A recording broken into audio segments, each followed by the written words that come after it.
The president launched his own three-state Midwestern bus tour. Chief White House correspondent Ed Henry reports, while it's being billed as official business, it looks and feels like something else.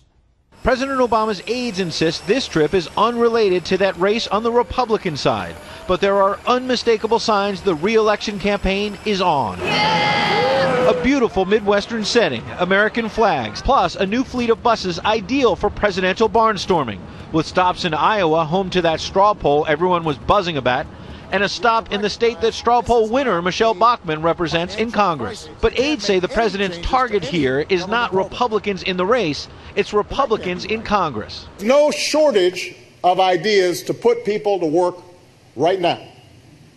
What is needed is action on the part of Congress, a willingness to put the partisan games aside and say we're going to do what's right for the country, not what we think is going to score some political points for the next election.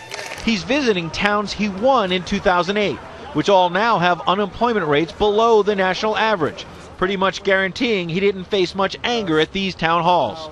Some questioners were teeing up the talking points. If we are serious about this debt, we need to ask the millionaires and billionaires to give up their tax breaks so not all the burden is on us. I completely agree with you. That's why the Republican National Committee is blasting what it has dubbed the Debt End Tour.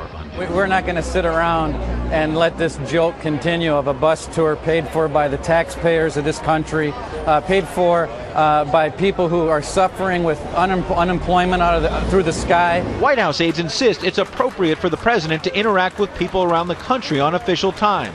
And Secret Service officials say new buses were purchased because leased vehicles do not have the proper security and communications.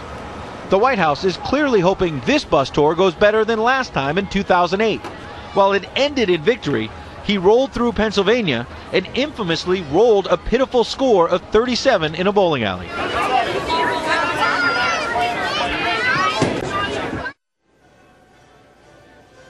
Now, voters will be the judge next year whether or not the president's early economic plan really was better than his bowling score, as he said back during the campaign.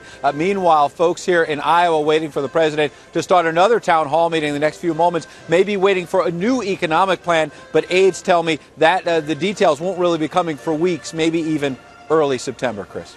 Ed Henry with the president on the road in Iowa. Ed, thanks for that.